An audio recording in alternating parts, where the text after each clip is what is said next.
Welcome everyone. I am Luca, a PhD candidate at the Center for Law and Economics here at ETH Zurich. And I'm super excited today because we get the chance to talk to Professor Kevin Davis.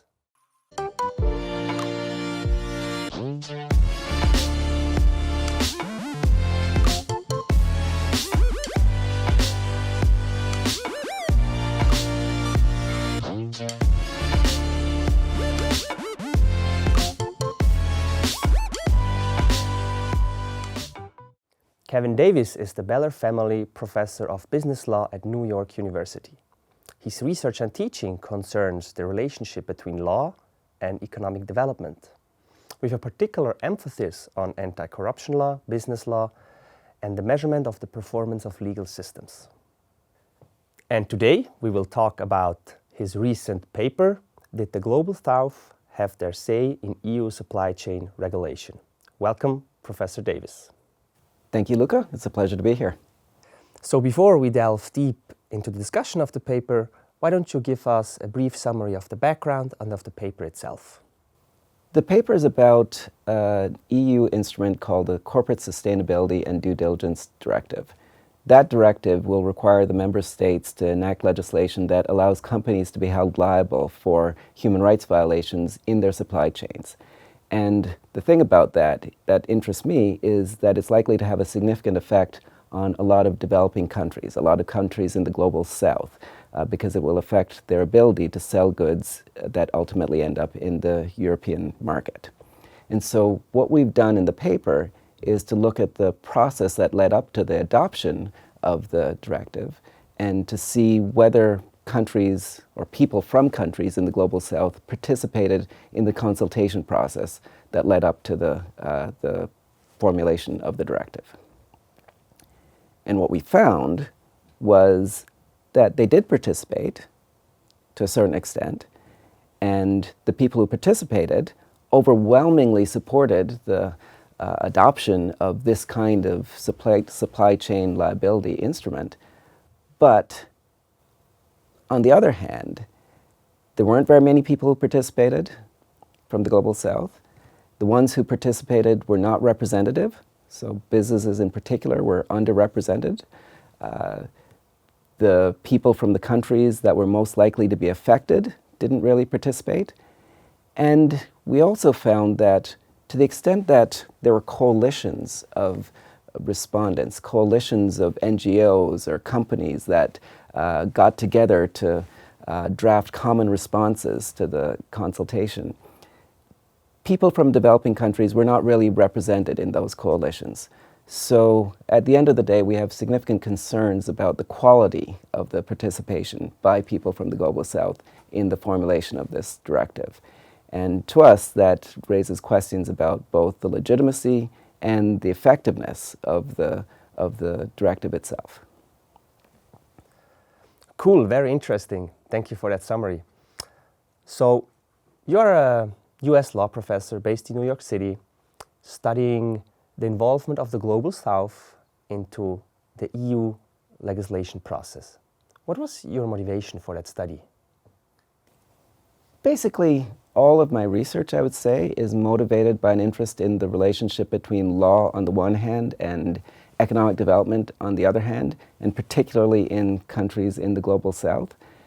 And one of the things that I've concluded over the years is that when we think about which bodies of law influence social and economic outcomes in many countries, but particularly in developing countries, and particularly in smaller developing countries, we have to look beyond just national law, the law of the state in which the people and businesses that we're concerned about are located. And so we have to think about international law to some extent and how that influences what these developing countries do in terms of their national law.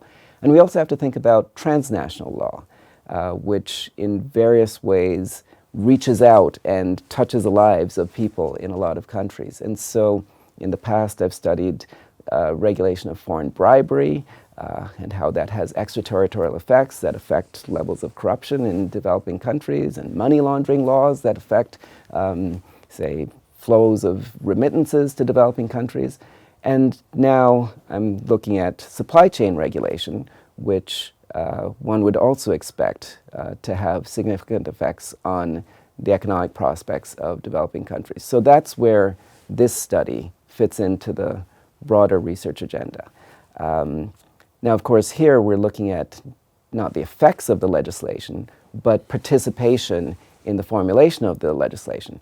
But I think that's significant because we're concerned about when legislation has these kinds of effects overseas, the legitimacy of the regulation, and so the extent to which people participate affects the legitimacy. It also affects the quality of the regulation. If the EU lawmakers are unaware of how it's likely to affect people, and then they could actually adopt regulations that have perverse effects, that have the opposite effects of what they have in mind. So for both those reasons, it seems important to study participation by the Global South in the formulation of this kind of transnational regulation to understand, how it's going to affect them and whether those effects are legitimate. Interesting. Thank you very much. Now that we know about your motivation, can you elaborate a bit more about the empirical method you used to measure the involvement in the legislative process? Because I think your approach is very innovative. So in this study, we're focusing on just one phase of the legislative process, the consultation that was launched by the European Commission relatively early in the process of formulating this supply chain regulation. And what they did was they opened up an online survey that asked a series of questions about whether people thought the initiative to draft supply chain regulation was a good one for the EU to take on, and also asked the respondents to identify risks that they thought would be associated with this kind of regulation, including whether there would be a risk that it would cause companies to disengage from high-risk jurisdictions.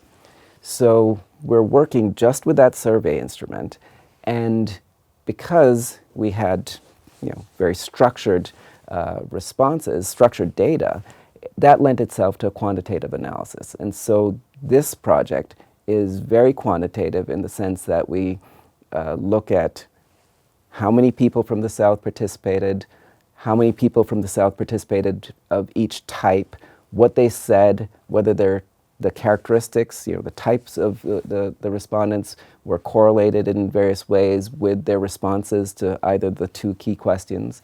And then we separately had a quantitative analysis of the countries that were most likely to be affected by the regulation, tried to identify the countries where there are significant human rights violations, and compared that list of countries to the list of countries from which the respondents originated to see whether the